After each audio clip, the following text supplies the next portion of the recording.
Quella di oggi è una data storica. Oggi nasce il fascismo. Una creatura bellissima, fatta di ideali, di cambiamento, che conquisterà milioni di cuori. Sono sicuro anche i vostri. Seguitemi.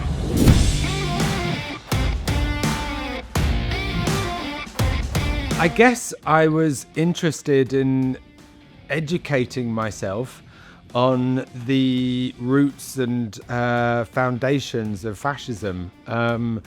I felt that that culture had trivialized the word and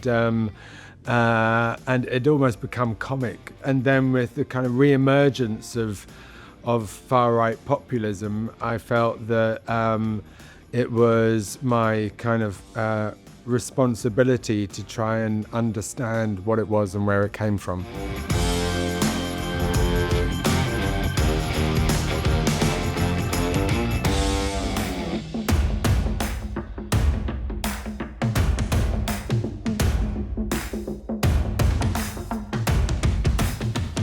I think that he, at the beginning, and the use of kind of breaking the fourth wall means that he's in control of the narrative. And then slowly, as the thing progresses, he kind of loses control of the narrative. As he gains power, he also loses control.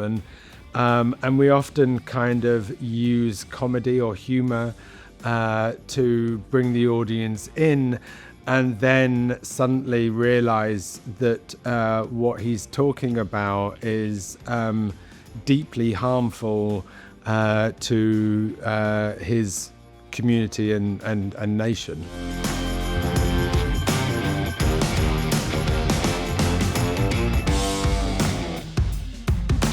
When I was researching the Italian cultural life of the times, obviously one sort of came up against futurism, which was a very powerful movement, creative movement, painting, sculpture, poetry. And it was all about momentum and the mechanization of war. With the First World War, they were kind of traumatized by that. And the kind of mechanization of modern life. It was all about trying to capture that energy, in that kinetic energy. And I wanted the audience, a contemporary audience, to really experience that. You know, I mean, like a car in those times would have gone about 30 miles an hour. It's not going to kind of give you the same experience. So, and likewise with the music would feel old-fashioned now, and what I was trying to convey was the modernity that they all felt. So to use the Chemical Brothers music felt like an opportunity to give the audience a sense of what it must have been like at the time to be there. And maybe make it feel really real for now. Yeah, exactly. And you know, I mean, breaking the fourth wall, the music, there's lots of kind of modern techniques that I hope reach through the screen and into people's living rooms and into people's current lives.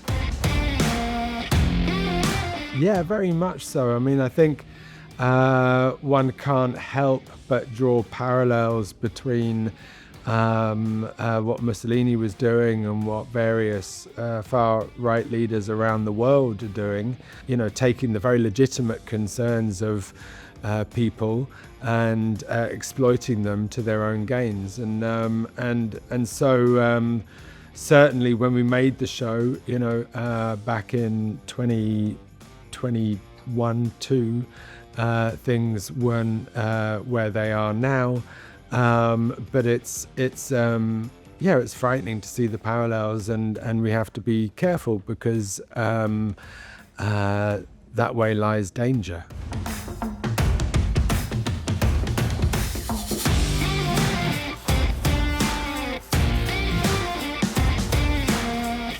Glad is a difficult word because I'm actually heartbroken that it is coming out in the world that it's coming out in. The timing is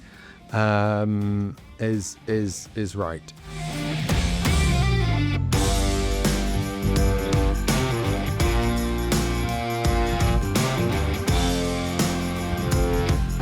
Well, I was really interested in the form that the book takes. You get, fiction and letters and telegrams and newspaper articles, and so one was trying to find a kind of cinematic equivalent, and so it's a kind of like a collage of many different forms. There's news footage, there's black and white, there's even kind of opera moments, there's puppetry used, there's kind of clowning techniques, all in a way to try and create an almost kind of kaleidoscopic feeling that pulls all these things together in a thread and helps people to see all sides of the situation.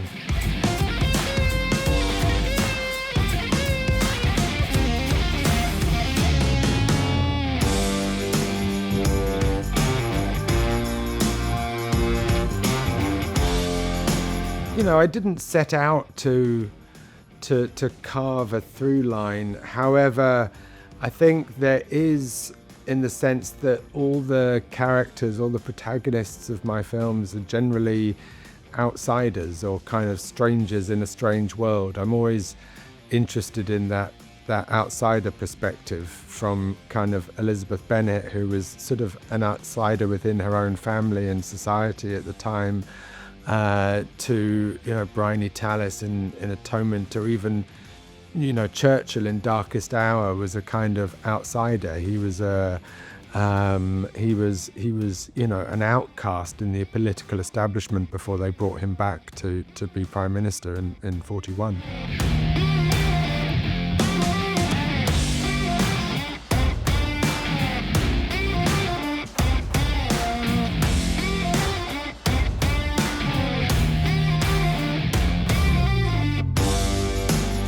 I don't know, society seems to have become a lot more conservative in a lot of ways. I think it's kind of, the pendulum swings. I remember in the 80s, there was so much nudity on screen, 60s, 70s, 80s.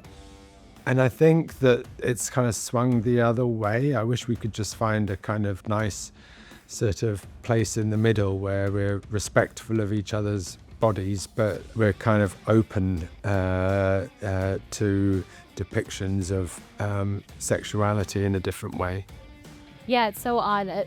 On social media, I often see people saying there's too much sex on TV, too much sex in movies, and then you realize that what they're considering sex is just kissing. Yeah, there's no sex in movies. I mean, it's like I find it really weird, actually. It's really weird. There's a whole sort of section of human experience that is so important and isn't being investigated, expressed.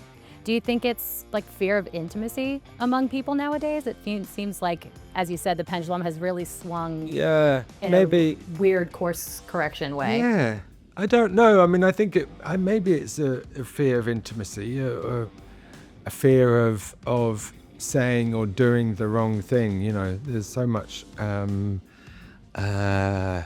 judgment on if you get something wrong now, and. So maybe it's to do with that.